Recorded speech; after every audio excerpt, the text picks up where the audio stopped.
Hello everyone, welcome to my kitchen. તો મિત્રો આજે હું તમારી સાથે શેર કરવાની છું ઘીની રેસીપી. તો આ ઘી જે છે તે મેં 10 દિવસનું જે તર છે તે મેં ભેગી કરેલી છે, જે એટલે કે મલાઈ ભેગી કરેલી છે. તેનું પહેલાં આપણે માખણ બનાવીશું અને તેમાંથી આપણે ઘી બનાવીશું. તો મિત્રો મારી ચેનલમાં હજી સુધી નવા હોય તો મારી ચેનલ લાઈક કરજો, શેર કરજો, સબસ્ક્રાઈબ કરજો અને મારા આવા જ નવા વિડીયોને જોવા માટે બેલ આઇકન બટનને પ્રેસ કરજો.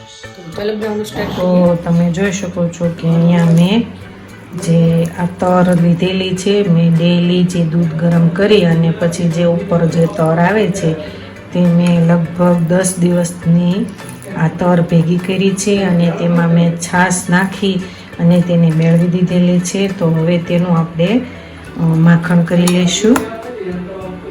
તો હવે આ પાણી આપણે મલાઈની અંદર એડ કરી દઈશું.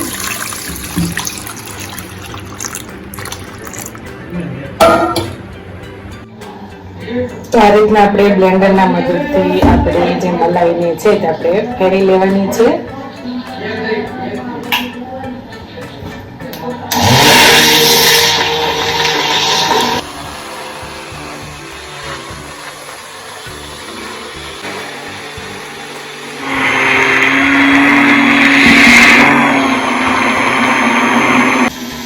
હવે આપણું જે માખણ છે તે બની ગયું છે. તો હવે આમાં આપણે બરફના ટુકડા એડ કરી દઈશું. તો આ રીતના બરફના ટુકડા એડ કરી દઈશું અને મિક્સ કરી લઈશું.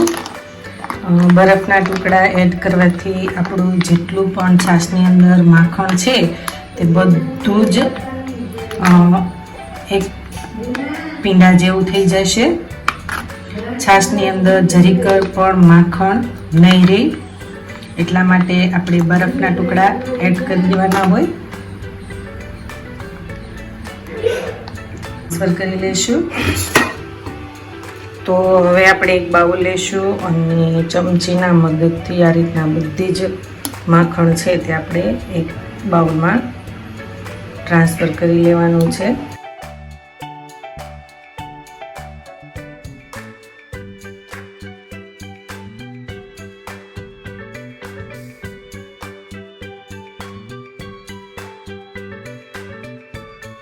આપણે ઠંડુ પાણી એડ કરી અને તેને આપણે વોશ કરી લઈશું,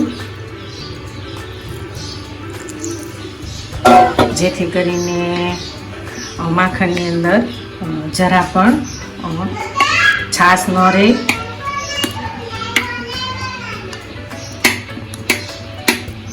આ રીતના કરવાથી માખણની અંદર થોડી પણ છાશ રહેશે નહીં. આપણે 2 થી 3 પાણીથી માખણને વોશ કરવાનું છે. છાશની અંદર જ કાઢી લઈશું. સતી તેટલી આપણા નથી રહી પાઈ રહ્યું છે.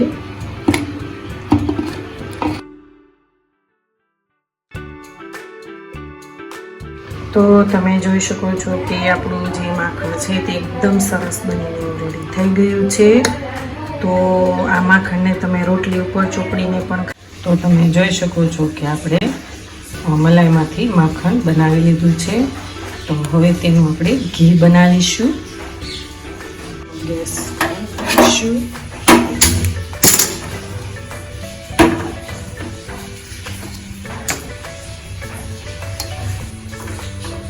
તો આ રીતના આપણે ઘી બનાવી લઈશું.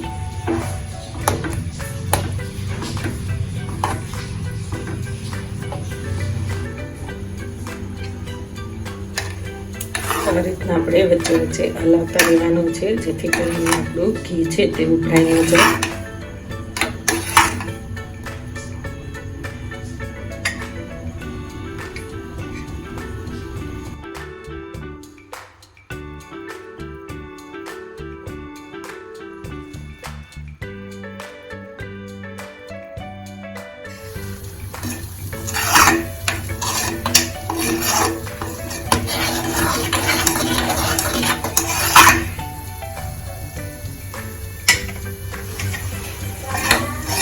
તો આ રીતના આપણે વચ્ચે વચ્ચે હલાવતા રહેવાનું છે અને આપણું ઘી જે છે તે હવે બનવા લાગ્યું છે.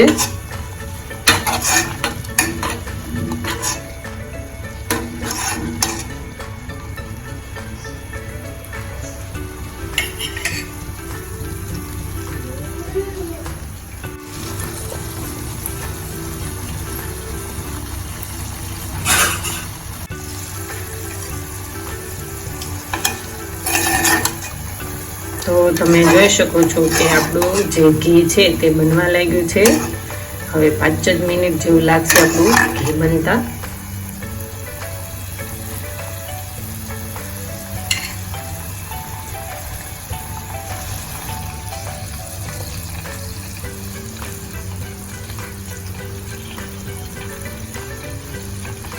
તો મિત્રો હવે આપણું જે ઘી છે તે એકદમ સરસ બનીને એવું રેડી થઈ ગયું છે.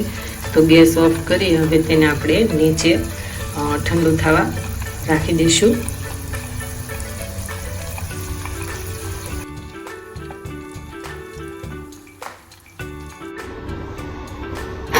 તો આવી કાચની કે કોઈ પણ બોટલ લેશું, બરણી કે બોટલ.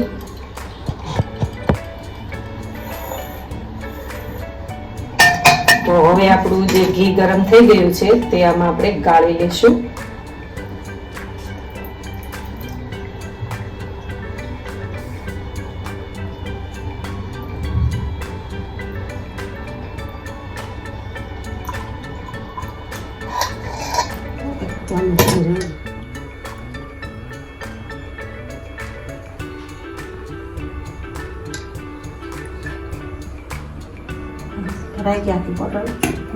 તો મિત્રો તમે જોઈ શકો છો કે આપણું મલાઈમાંથી બનતું માખણમાંથી બનતું ઘી જે છે તે બનીને એવું રેડી થઈ ગયું છે.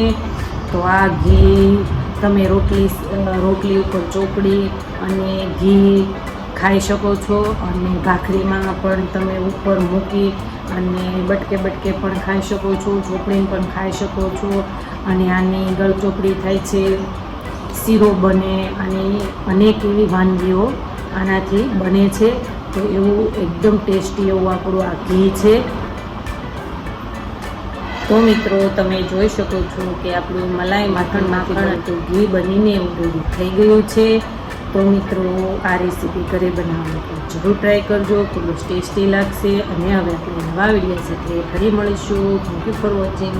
બાય.